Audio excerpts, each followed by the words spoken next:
Do you recognize this molecule? This is DNA, or deoxyribonucleic acid. By the end of this video, you will be able to identify the key structural features of DNA, as well as describe the importance of those features for function. During this video, we will look at different representations of the DNA molecule to better view certain details, but all views represent this same structure. Inside the cell, you will most commonly find double-stranded DNA, in which two strands intertwine to form a double helix. The most common form of the DNA double helix, which is what we will discuss here, is also called B-form DNA. Now, let's move to a more simplified representation of DNA to discuss the details. We can unwind the double helix like this, so that we can see the chemical structure inside. Each strand is a polynucleotide, meaning the strand is made up of many individual units called nucleotides.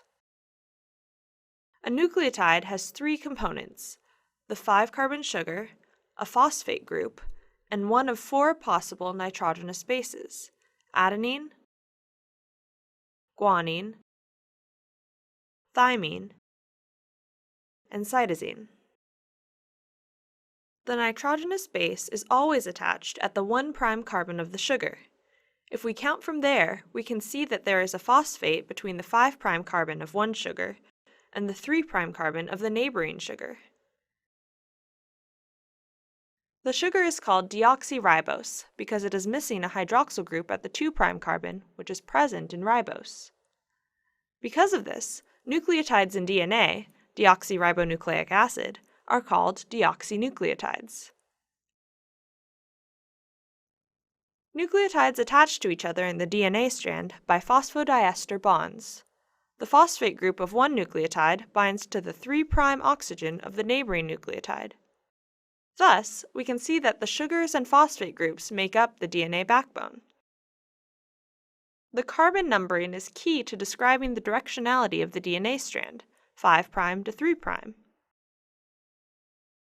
Looking within the sugars, there is an intrinsic orientation difference between the two strands. On the top strand, you can see that the 5' carbon of each sugar is on the left, and the 3' carbon is on the right. The opposite is true for the bottom strand. Reading left to right, that makes the top strand orientation 5' to 3', and the bottom strand orientation 3' to 5'. These strands are also sometimes called Watson and Crick. Keep in mind that this double-stranded DNA is still a double helix, and we have simplified the representation by flattening and unwinding the helix here to better see the atomic structure. Although the nucleotides come together through covalent bonds in the backbone, the two DNA strands interact through non-covalent hydrogen bonds between the bases. Each base forms multiple hydrogen bonds with its complementary base on the opposite strand. Bound together by hydrogen bonds, each unit is called a base pair. The hydrogen bonding contributes to the specificity of base pairing. Thymine preferentially pairs with adenine through 2 hydrogen bonds, and cytosine preferentially pairs with guanine through 3 hydrogen bonds. Thymine and cytosine are called pyrimidines, characterized by their single ring structure, and adenine and guanine are called purines, which have double rings.